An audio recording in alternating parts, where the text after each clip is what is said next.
আল্লাহর পরে বিচারকের স্থান। আজকে যদি আমার উপরও বিচার করা হয়, যারাও বিচার করবে তারাও একদিন বিচারের মুখোমুখি হবেন। ন্যায় বিচার প্রতিষ্ঠিত হলে, আইনের শাসন প্রতিষ্ঠিত হলে দেশনেত্রী বেগম খালেদা জিয়া ন্যায় বিচার পাবেন। আমাদের লার্নের সিনিয়র স্যার বলেছেন এই মামলাটা মূলত ছিল পলিটিক্যালি মোটিভেটেড একটা কেস, যেখানে কোনো আইনগত ভিত্তি ছিল না। প্রাইভেট ট্রাস্ট, যদি কোনো ডিসপিউট থাকে প্রাইভেট ট্রাস্ট অ্যাক্ট দ্বারা সেই ডিসপিউটটা সলভ করা হবে। কিন্তু শেখ হাসিনা ওয়াজেদ, যিনি বর্তমানে পলাতক আছেন ভারতে এবং আইনের দৃষ্টিতে ফিউজিটিভ, তার প্রত্যক্ষ নির্দেশে তত্ত্বাবধানে দেশনেত্রী বেগম খালেদা জিয়াকে রাজনৈতিকভাবে হয়রানি করার জন্য এবং দলকে ক্ষতিগ্রস্ত করার জন্য এই অসৎ উদ্দেশ্য নিয়ে মামলাটা দায়ের করেছিলেন। দেশনেত্রী বেগম খালেদা জিয়াকে যখন পরীক্ষা করা হয়, আইনি ভাষায় যেটা বলা হয় 342 যখন দেন, তখন তিনি বলেছিলেন এই মামলায় আমি নির্দোষ। অনেক বড় একটা লিখিত তিনি বক্তব্য দিয়েছিলেন এবং তাও বলেছিলেন যে আল্লাহর পরে বিচারকের স্থান। আজকে যদি আমার উপরও বিচার করা হয়, যারাও বিচার করবে তারাও একদিন বিচারের মুখোমুখি হবেন।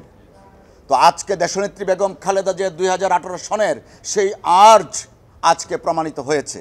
তিনি সেদিন ন্যায় বিচার চেয়েছিলেন, কিন্তু আদালত থেকে ন্যায় বিচার পাননি। যারা তার উপরে অবিচার করেছেন তারা কিন্তু এখন আর দেশেই নেই। তাই আইনের শাসনের প্রতি আমরা শ্রদ্ধাশীল।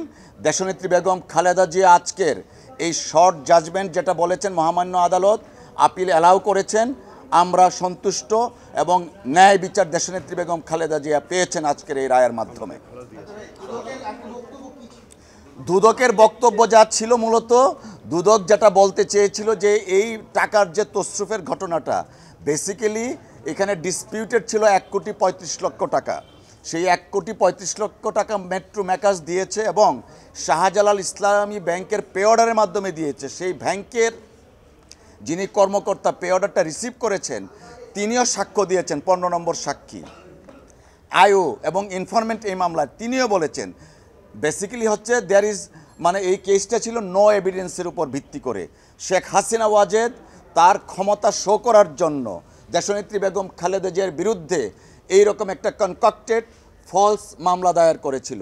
আমরা আল্লাহর কাছে শুকরিয়া, দেশনেত্রী বেগম খালেদা জিয়া 342-র মাধ্যমে যে আর্জ করেছিলেন তৎকালীন সময়ের বিচারকের কাছে, তিনি বলেছিলেন কোরআনের আয়াত দিয়ে সর্বোচ্চ বিচারক মহান আল্লাহ তাআলা, তারপরে আপনারা যদি আজকে অবিচার করেন আরেকদিন আপনারাও বিচারের মুখোমুখি হতে হবেন।